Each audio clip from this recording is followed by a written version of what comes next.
Hi అండి. ఇవాళ కూరేంటి? పప్పా? సరేలే తర్వాత తినొచ్చులే అనుకుంటాం. కానీ అదే పప్పుకి తాలింపు వేస్తుంటే వచ్చే స్మెల్లు వెంటనే పప్పుతో అన్నం తినేయాలనిపిస్తుంది. నాలా తాలింపు స్మెల్ చూసి పప్పుతో వెంటనే తినాలి అనుకునే వాళ్ళు ఎంతమంది ఉన్నారో కామెంట్ చేయండి.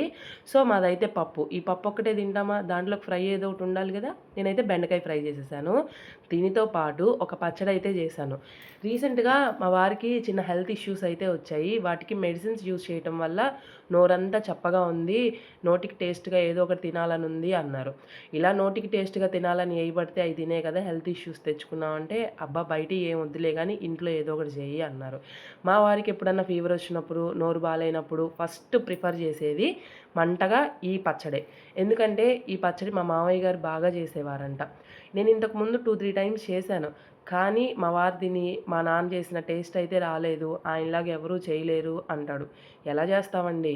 మనయేమో పిజ్జా, బర్గర్‌ల జనరేషను. వాళ్ళయేమో కారాలు, పచ్చళ్ళ జనరేషను. వాళ్ళలా చేయాలంటే మనం ఎలా చేస్తాము? చేయలేము. కానీ ఒక్కటి మాత్రం నిజం. ఆ రోజుల్లో పచ్చళ్ళకి, కారాలకి ఉన్న టేస్టు ఈ రోజుల్లో ఏ పిజ్జాకి, బర్గర్‌కి ఉందండి. ఏదేమైనా నానమ్మల్లాటి కారాలు, అమ్మమ్మల్లాటి పచ్చళ్ళకి ఉన్న టేస్టు ఇప్పుడు ఎన్ని రకాల కూరలున్నా, ఎన్ని వెరైటీస్ ఉన్నా వాటికైతే ఆ టేస్ట్ ఉండదండి. ఇది మాత్రం నిజం. మనమైతే ఒప్పుకొని తీరాల్సిందే. ఏది ఏమైనా మా మావయ్య గారిలాగా చేయటానికైతే ప్రయత్నిస్తాను. ఇక ఈ పచ్చడైతే జీలకర్ర, కారము. కారం ప్లేస్‌లో ఎండుమిరపకాయలైనా వేసుకోవచ్చు. ఇక సాల్ట్ వేసుకొని జీలకర్ర బాగా నలిగిన తర్వాత వెల్లుల్లిపాయలు, పెద్దుల్లిపాయలు వేసుకొని పచ్చడిలాగా అయితే చేసేసుకోవాలి.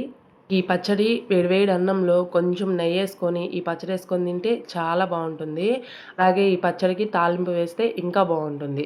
ఈ పచ్చడి చూసిన తర్వాత మా వారి ఎక్స్‌ప్రెషన్ ఎలా ఉందనేది నాతో పాటు మీరు చూసేయండి. "అబ్బా! చేశావా? వేయి ఇదేగా నీకు గావాల్సిన ఎక్స్‌ప్రెషను. నువ్వు ఈ పచ్చడి చేస్తున్నావని నాకు మార్నింగే తెలుసులే. వీడియో కోసం అన్నీ గిన్నెల్లో సర్దుకుంటుంటే అప్పుడే చూశానులే. నాకు తెలుసులే పో" అన్నాడు.